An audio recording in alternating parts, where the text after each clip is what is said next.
Karjan public સ્કૂલના મેનેજમેન્ટની ગંભીર બેદરકારી સામે આવી હતી, જેમાં વિદ્યાર્થીઓની સલામતી જોખમાઈ છે. 28 પેસેન્જરની ક્ષમતા ધરાવતી મિની બસમાં 45થી વધુ વિદ્યાર્થીઓને ખીચોખીચ બેસાડીને સ્કૂલે લઈ જવાતા વાલીઓએ આક્રોશ વ્યક્ત કર્યો હતો.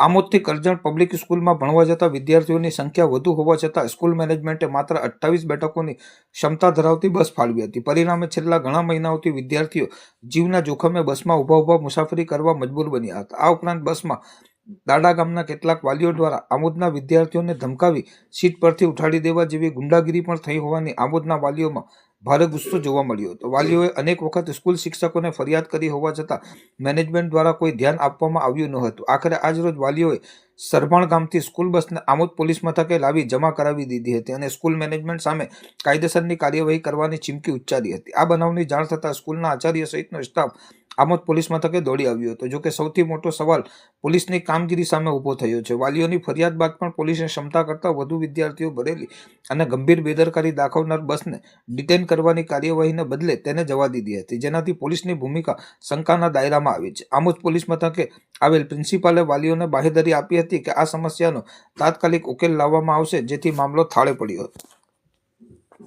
બહુ ગંભીર બાબત છે. 28 પેસેન્જરની બસ છે અને આમોદના પેસેન્જરોને, આમોદના વિદ્યાર્થીઓને દોડા કે દાંડા જે રસ્તામાં ગામ આવે છે ત્યાં આગળ તેમને ઊભા કરી દેવામાં આવે છે અને દંડાને લઈને ઊભા થઈ જાય છે. કેટલા વાલીઓને તેમને ઊભા કરીને ધમકી આપવામાં આવે છે.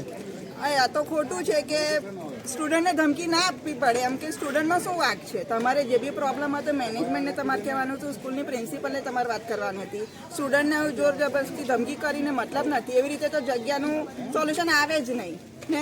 દરેક છોકરાએ ફીસ ભરી છે તો દરેકના સીટ મળવી જરૂરી જ છે. કોઈ ફ્રીમાં તો ટ્રાવેલિંગ કરતું નથી. એટલે એવું ના હોય કે તમે ઊભા થાવ ને અમારા છોકરા બેસે. એમને દાંડાવાળાને પેરેન્ટ્સને બી સમજવું પડે કે આપણે જે પ્રોબ્લેમ છે પ્રિન્સિપલ સાથે સોલ્વ કરાય, ના કે સ્ટુડન્ટ સાથે. તો શું આપણે આવનાર સમયની અંદર શું તમારી રજૂઆત રહેશે બેન? સોલ્યુશન લાવે. કાં તો બસ નાની પડતી હોય તો બીજી ટ્રાન્સપોર્ટેશન માટે બસ મુકાવે કે એક જ બસમાં આટલા બધા સ્ટુડન્ટો ના ટ્રાવેલિંગ કરી શકે ને. મિનિમમ સીટ છે, દરેક સ્ટુડન્ટને દરેક સીટ મળવી જરૂરી છે. ને કલાકનો રસ્તો ટ્રાવેલિંગ છે તે કલાક છોકરું બેગ વજન લઈને ઊભું તો ના રહી શકે. કેટલા કિલોમીટર તમારા વિદ્યાર્થીઓ અભ્યાસ કરે છે? 30 કિલોમીટર. આવવા જવાનું કે ખાલી જવાનું? જવાનું 30 કિલોમીટર, આવવાનું. ને એમ બી 2 વાગે સ્કૂલ છૂટે છે તો 4 વાગે ઘરે આવે છે. સૌ પહેલા આમોદના સ્ટુડન્ટને લેવામાં આવે ને હવે લાસ્ટ આમોદના સ્ટુડન્ટને ડ્રોપ કરવામાં આવે. 2 કલાક ટ્રાવેલિંગ કરે છે છોકરા. એટલે આવું છે. એટલે થોડુંક આ મેનેજમેન્ટનું પ્રોબ્લેમ છે, એટલે સોલ્યુશન લાવવું જરૂરી છે. શું નામ તમારું? મારું નામ હિનેશ. ડ્રાઈવર તો જતો રહ્યો. મારી છોકરી સ્ટેન્ડર્ડમાં કિડનેપમાં અભ્યાસ કરે છે. આજ રોજ પહેલાં તો બાળકોમાં ઓવરલોડ જાય છે, બેસવા માટે જગ્યા નથી રહેતી. એના કારણે આજુબાજુના ગામના છોકરાઓના માતા પિતાઓ સાથે અમારા ઇન્ટરનલ ઇસ્યુ થાય છે, સંબંધો બગડે છે. ને આ રજૂઆત વારંવાર સ્કૂલ મેનેજમેન્ટ પ્રિન્સિપલને પણ કરવામાં આવી છે, પણ કહેવા છતાં આજ સુધી હજી કોઈક પરફેક્ટ એનું સોલ્યુશન મળ્યું નથી. તો અમે એ જ આશા રાખીએ છીએ કે એનું વહેલી તકે કંઈક નિરાકરણ લાવે, કારણ કે હવે આ વસ્તુ આગળ વધારે વધે છે અને જેના કારણે અમારા ઇન્ટરનલ સંબંધો બગડે છે. આજુબાજુ ગામના જે છોકરાઓ આવે છે એમના બાળકો પણ ફીસ ભરીને એમને પણ બેસવાનો એટલો જ અધિકાર છે, પરંતુ બસમાં એટલી જગ્યા છે નહીં કે બધા સીટમાં બેસી શકે.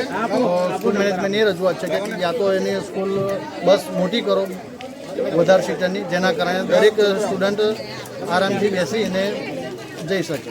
સાંભળવામાં એવું મળ્યું છે કે 45 છોકરા બાળકોને અહીંયાથી ભરીને જાય છે અને 28 જ પેસેન્જરની કેપેસિટીની બસ છે.